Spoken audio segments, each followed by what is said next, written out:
sabi ng Pilipino kasi may interpreter kasi May sila. interpreter, oo.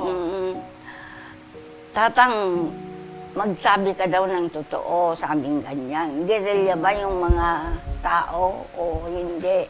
Sabi nga, hindi po. Hindi guerrilla yung mga yan.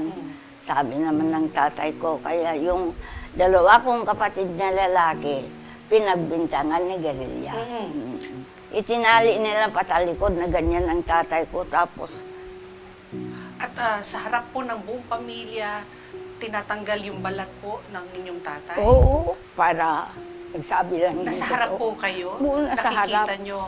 Na parang bang nag-ano ng palakak. Oo. Alam mo yung palakak kung ano yung ganyan.